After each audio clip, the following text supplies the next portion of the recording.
નમસ્કાર વિદ્યાર્થી મિત્રો, આંકડા શાસ્ત્રનો મોસ્ટ ટાઈમ્પી ક્વેશ્ચન ફરીથી આપણે લઈને આવ્યા છીએ। એક ચોક્કસ શહેરમાં 30 વિસ્તારોમાં હવામાં SO2 ની સાંદ્રતા શોધવા માટે નીચે દર્શાવેલી માહિતી એકત્રિત કરવામાં આવી છે। તો આપેલી માહિતી પરથી આપણને શોધવાનો છે મધ્યક। તો સૌપ્રથમ દરેક વર્ગની વર્ગ લંબાઈ સમાન હોવાથી આપણે પદ વિચલન પદ્ધતિનો ઉપયોગ કરીશું। તો એના માટે આ પ્રકારના આપણે ટેબલ ક્રિએટ કરવા પડશે। તો સૌથી પહેલા આપણે xi એટલે કે મધ્ય કિંમત શોધીશું। અધઃ સીમા વત્તા ઉર્ધ્વ સીમા ભાગ્યા 2 આનો સરવાળો કરીએ તો 0.04 આવે એના અડધા થશે 0.02।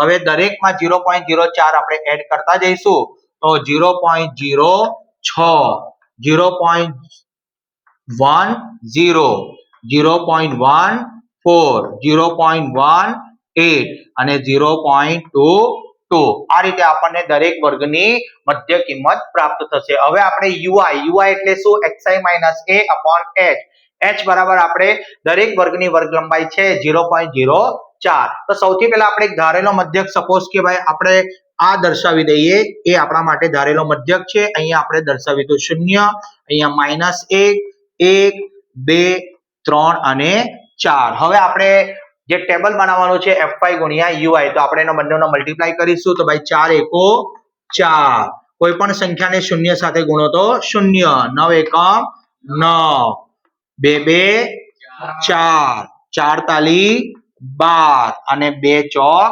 8। ચલો હવે આ બધી પ્લસ વાળી સંખ્યાનો સરવાળો કરી નાખો તો ભાઈ 9 + 4 એટલે કેટલા થાય? 13, 13 + 12 એટલે 25, 25 + 8 એટલે 33, તો 33 અને વત્તા ઓછા 4 વત્તા ઓછા ઓછા, તો સિગ્મા fi ui બરાબર, ચલો 33 માંથી 4 બાદ કરો તો કેટલા આવશે? 29। ચલો હવે આપણે પદ વિચલન માટેનું સૂત્ર દર્શાવીશું। કયું આવશે સૂત્ર? x બાર બરાબર a વત્તા sigma fi ui upon sigma fi multiply h। ચલો a ની જગ્યા પર કેટલા દર્શાવાશે? 0.06 વત્તા સિગ્મા fi ui કેટલા છે? 29 છેદમાં સિગ્મા fi કેટલા આપણને આપેલા છે? 30 અને આપણી વર્ગ લંબાઈ કેટલી છે? 0.04। જો આપણે આ પોઈન્ટ ને દૂર કરીએ તો 0.06 વત્તા 29 ના છેદમાં 30 ગુણ્યા એકમ દશક 100 એટલે 4 ના છેદમાં કેટલા આવશે? 100। તો બરાબર 0.06 વત્તા 29 ચોક કેટલા થશે? 116 અને 30 ગુણ્યા 100 કરીએ તો કેટલા આવશે? 3000। તો 0.06 વત્તા ચલો 116 ને 3000 વડે ભાગો તો કેટલો જવાબ આવશે?